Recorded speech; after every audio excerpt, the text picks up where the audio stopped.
नमस्ते दोस्तों। नई नई कहानियां देखने के लिए हमारे चैनल रोमी टून्स को सब्सक्राइब करें और वीडियो में लाइक और कमेंट्स जरूर करें। धन्यवाद।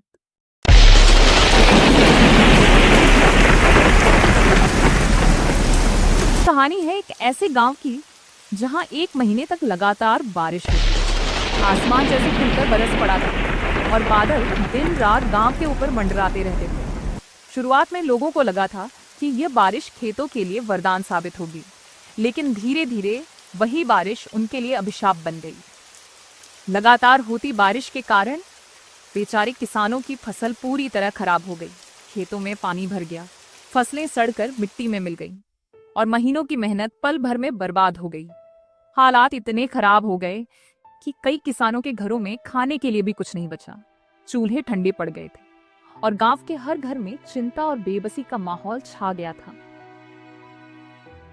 सुन बे माधव, अगर तूने मेरे 60,000 2 दिन में नहीं दिए तो मैं तुझे जमींदार से कहकर इस गांव से ऐसा निकलवाऊंगा कि तू फिर किसी ढाबे पर चाय बनाता मिलेगा। समझा? कुछ पूरे 60,000 मुझे वापस कर, बस 2 दिन में। अरे ठाकुर साहब, मैं 2 दिन में 60,000 जैसी बड़ी रकम कहां से लाऊंगा? थोड़ा और टाइम दे दीजिए ठाकुर साहब। टाइम वाइम कुछ नहीं, पूरे 2 साल हो गए हैं। अब मुझे 2 दिन में मेरे पैसे चाहिए, वरना सुन ले, मैं तेरे जमीन पर कब्जा कर लूंगा और तुझे धोखेबाज साबित करवा के इस गांव से निकलवा दूंगा। माधव की तो पैरों तले जमीन खिसक गई हो। बेचारा सिर झुकाकर अपने घर की ओर निकल जाता है। घर पहुंचकर वह उदासी का गट्ठर अपनी पत्नी को खोलकर सुनाता है। अरे पता है, ठाकुर साहब ने कहा है कि उनके पैसे 2 दिन में वापस करने हैं, पूरे 60,000। अब मैं 2 दिन में 60,000 कहां से लाऊं सुमन? क्या 2 दिन में?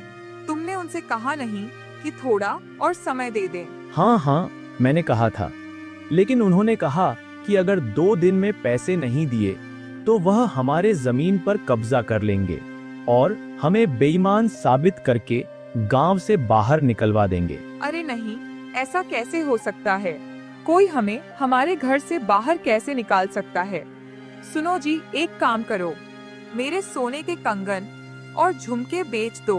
नहीं, हम अपने गहने नहीं बेचेंगे। मैं पहले जाकर अपने केशव से पूछता हूँ, क्या पता वो कोई जुगाड़ करवा दें। माधव तुरंत अपने परम मित्र केशव के घर की ओर निकल जाता है।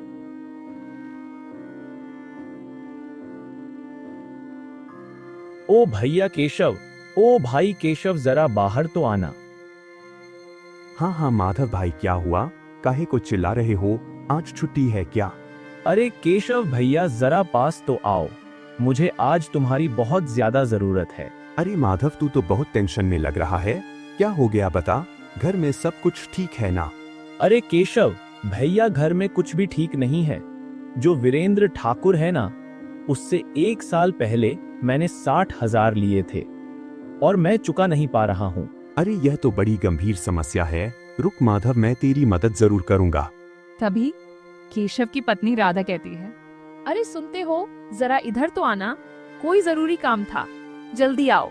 सुनो, ये माधव तुमसे जरूर पैसे मांगने आया होगा और तुमने उसको पैसे दिए ना तो मुझसे बुरा कोई नहीं होगा। अरे वह तो मेरा मित्र है, अगर मैं उसकी मदद नहीं करूंगा तो और कौन करेगा? क्या तुम ही उसके मित्र हो? वो तुम्हारा मित्र नहीं है, वो तो तुम्हारे कभी काम नहीं आता। अपनी जरूरत के वक्त मुंह उठाकर आ जाता है तुमसे मदद मांगने। माधव बेचारा सीधा साधा उन दोनों की पूरी फुसफुसाहट सुन लेता है और निराश होकर वहां से चला जाता है।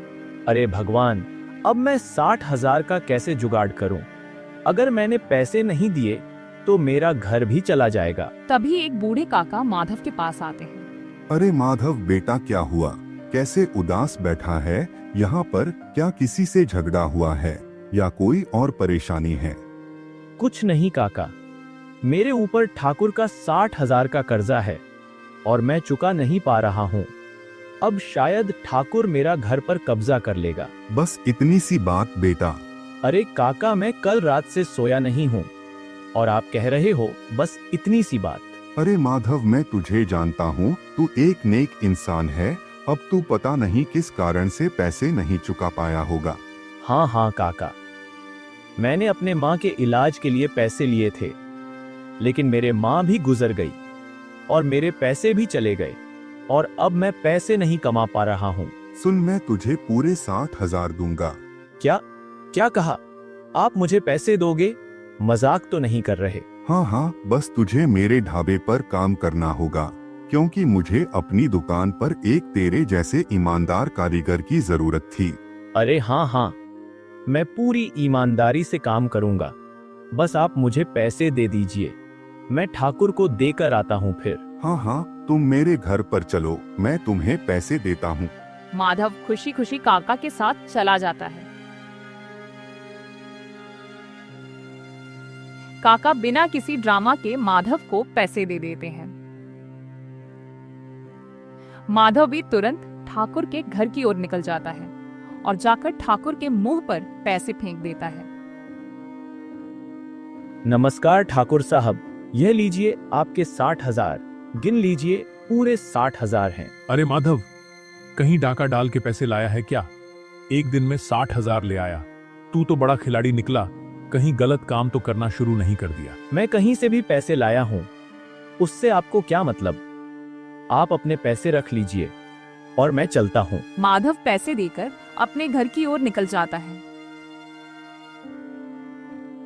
और रात में भर पेट खाना खाते खाते पूरी बात अपनी पत्नी को भी बता देता है।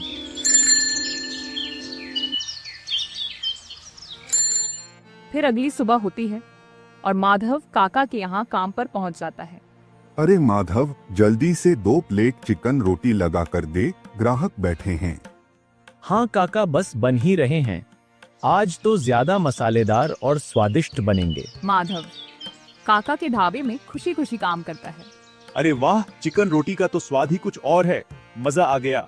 इस माधव के हाथ में तो जादू है, जादू। हाँ हाँ, तुम बिल्कुल सही कह रहे हो। चिकन तो देखो, एकदम रस से भरा, ऐसा लगता है जैसे अभी कड़ाही से बाहर निकला हो। ग्राहकों के मुंह से तारीफ सुनकर काका भी काफी खुश रहते थे।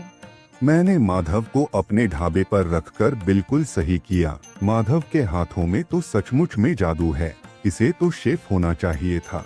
तभी वहाँ पर ठाकुर घूमते घूमते ढाबे पहुँचता है। अरे माधव, ओ माधव, जरा इधर तो आ।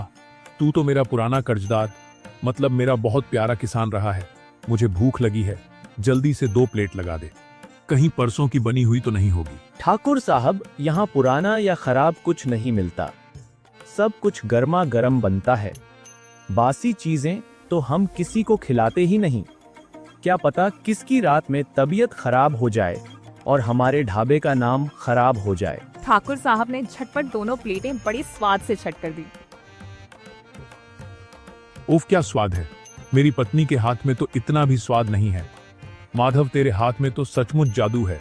तुझे खेती छोड़कर यह चिकन रोटी का धंधा कब से शुरू कर दिया? काका ने मेरी मदद की थी ठाकुर साहब, अब मैं उनके साथ काम करता हूँ, यह सब उन्हीं की मेहरबानी है। माधव सुन, एक बात पूछनी थी, यह जो चिकन रोटी का काम है, इसमें कितना मुनाफा है? बस आपकी 60,000 की उधारी 2 दिन में चुका दी ठाकुर साहब, आप खुद समझ लो। ठाकुर अपने पैसे चुकाकर निकल जाता है। तभी केशव और उसकी पत्नी राधा ढाबे पर पहुंचते हैं। अरे केशव भैया और भाभी जी, आइए आइए, आप हमारे ढाबे आए हैं तो मेरे हाथ के चिकन रोटी खाकर ही जाना अब।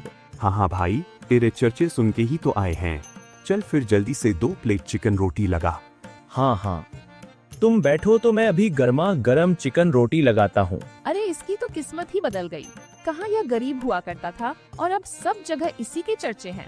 आखिरकार दोस्त किसका है? मुझे तो पहले ही विश्वास था माधव एक अच्छा इंसान है। हाँ हाँ, अब कुछ ज्यादा तारीफ नहीं हो रही। तभी माधव चिकन रोटी लेकर आ जाता है। केशव भैया, जितना मर्जी उतना खाओ, बिल की टेंशन मत करना, तुम्हें कोई बिल देने की जरूरत नहीं है, तुम तो मेरे मित्र हो। अरे नहीं नहीं माधव, मैं अपना बिल देके जाऊंगा, वरना ढाबे का मालिक तुम्हारी सैलरी से काट लेगा। अरे ऐसी कोई बात नहीं, मैं चुका दूंगा पैसे, और कहो तो घर के लिए भी पैक करवा दूं। केशव चिकन रोटी खाते ही कहता है, अरे वाह वाह, क्या स्वाद है। अब समझ आया कि पूरे गांव में माधव की ही चर्चा क्यों है। मजा आ गया। हाँ हाँ, कुछ भी कहो, चिकन रोटी तो बहुत बढ़िया है। कुछ महीनों तक तो ऐसे ही चलता है। माधव का काम चमकता रहता है, लेकिन एक दिन काका की तबीयत बहुत खराब हो जाती है। अरे माधव, अब तो शायद मेरा आखिरी समय चल रहा है और मेरा कोई वारिस भी नहीं है। अब एक काम कर, तू ही मेरा ढाबे चलाएगा। मैं कैसे चला सकता हूँ अकेला? मुझे तुम पर पूरा भरोसा है, तुम मेरे ढाबे का नाम खराब नहीं होने दोगे। ये क्या कह रहे हो काका? ऐसा मत करो आप। और इतना कहने के बाद काका भगवान के प्यारे हो जाते हैं। माधव की आंखों में आंसू आ जाते हैं।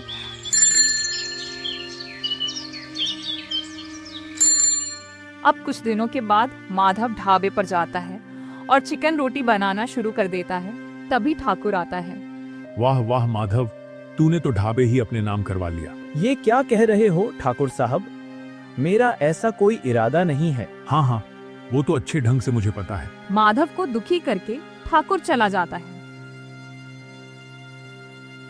तुम्हें पता है, गांव के कुछ लोग सोचते हैं कि मैं ढाबे का मालिक बनने के लिए ही मेहनत करता था और काका की मदद भी अपने फायदे के लिए करता था। क्या गांव वाले ऐसा सोच रहे हैं? तुम्हारी ईमानदारी को नहीं जानते। हाँ, मुझे बहुत बुरा लग रहा है। मेरा काम में मन नहीं लग रहा है। अरे गांव वाले तो तुमसे चिढ़ते हैं। तुम अपना काम करते रहो। 4 लोगों की बात सुनोगे तो कभी आगे नहीं निकल पाओगे। अब तुम ढाबे के मालिक हो, लोगों की बातों पर ज्यादा ध्यान मत दो और अपना काम दिल लगाकर करो। माधव, अरे आज तो बहुत बारिश हो रही है। एक काम करता हूँ, ढाबे को बंद रहने देता हूँ। वैसे भी बारिश की वजह से कोई आएगा नहीं तो झूठ मूठ क्यों परेशान होना। हाँ, सही कह रहे हो। आज कोई जरूरत नहीं ढाबे जाने की। वहीं दूसरी ओर केशव अपने खेतों को देख रहा था, जिसमें बारिश के कारण पानी भरने लगा। हे ईश्वर, बारिश करवा करवा के तुमने मेरे खेतों की फसल खराब कर दी। अब मैं जमींदार को खेतों की वसूली कैसे दूंगा? लगातार 5 दिन तक बारिश नहीं हुई और अगले हफ्ते ही जमींदार धनराज वसूली करने केशव के घर पहुंच जाता है। ओ केशव, ओए केशव, जरा बाहर तो असुनाई दे रहा है। बाहर निकल, मेरा टाइम खराब मत कर। जमींदार साहब, क्या हुआ? वो मैं जरा खाना खा रहा था। तू भूल गया शायद, इस मौसम की फसल उगाने के लिए तूने मेरा खेत लिया था।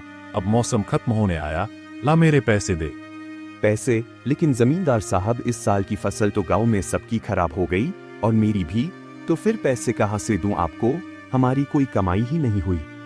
मुझे नहीं पता, मैंने तो तेरे कागज पर हस्ताक्षर भी करवा लिए कि मौसम के खत्म में तू मुझे पूरे 1 लाख देगा। 1 लाख? इतने पैसे मैं कैसे लाऊंगा? इस बार तो फसल भी खराब हो गई। क्या फसल वसल लगा रखा है? मुझे मेरे पैसे दे, वरना मैं तुझे फिर अपना तरीका बताता हूँ वसूली करने का। नहीं नहीं जमींदार साहब, ऐसा मत करिए। मैं आपके पूरे पैसे चुका दूंगा, लेकिन मुझे कुछ समय दे दीजिए। चल ठीक है, मैं तुझे पूरा 1 हफ्ता देता हूँ। हफ्ते के आखिर में पैसे लेने आऊंगा और तूने पैसे नहीं दिए तो यह तेरा घर और तेरा एक छोटा सा खेत, वो सब मेरा हो जाएगा। ठीक है जमींदार साहब, मैं जल्द से जल्द इंतजाम करने की कोशिश करता हूँ। जमींदार चला जाता है और केशव की पत्नी राधा। अरे यह क्या कह दिया तुमने? 1 हफ्ते में पैसे कहाँ से लाओगे? अब तो मेरे पास बस एक ही रास्ता है, मेरा मित्र माधव। क्या बात कर रहे हो? वो तुम्हें पैसे क्यों देगा? जब हमने उसकी मदद नहीं करी तो वो हमारी कैसे करेगा? मैं माधव को बचपन से जानता हूँ। वो एक बहुत अच्छा इंसान है। वो मेरी मदद जरूर करेगा। चलो देखते हैं कैसा है तुम्हारा मित्र। केशव और राधा दोनों माधव के ढाबे की ओर निकल जाते हैं। दोनों ढाबे पहुंचते हैं और देखते हैं माधव अपना काम कर रहा है। ओ माधव, जरा आना। हाँ केशव भैया, क्या खाओगे बताओ? चिकन लगवा दूं या फिर मछली? माधव, वो मुझे। क्या हुआ केशव भैया? कुछ गड़बड़ लग रही है, बताओ मुझे। वो मुझे 1 लाख की जरूरत थी। क्या तुम मेरी मदद करोगे? अरे कैसी बात करते हो? अगर मैं तुम्हारी मदद नहीं करूंगा तो और कौन करेगा? तुम मेरे भाई हो। इतनी बात सुनते ही राधा की आंखों में आंसू आ जाते हैं। अरे माधव भैया, मुझे माफ कर दो। जब तुम हमारे घर मदद मांगने आए तो हम तुम्हारी मदद नहीं कर पाए। अरे मैं तो उस बात को कब भूल गया। जो होता है अच्छे के लिए होता है। देखो, मैं इतने बड़े ढाबे का मालिक बन गया तभी तो तुम्हारी मदद कर पा रहा हूँ। और इस तरह हमारी यह कहानी यहीं पर खत्म होती है। इस पूरी घटना के बाद राधा को अपनी गलती का गहरा एहसास हो जाता है। उसे समझ आ जाता है कि किसी जरूरतमंद को ठुकराना कभी सही नहीं होता, क्योंकि मुश्किल वक्त किसी की जिंदगी में भी आ सकता है। इस कहानी से हम सभी को यह सीख मिलती है कि अगर हम किसी की मदद करने के लायक हैं, तो हमें बिना किसी स्वार्थ के उसकी मदद जरूर करनी चाहिए, क्योंकि इंसानियत और अच्छे कर्म हमेशा लौट कर हमारे पास आते हैं।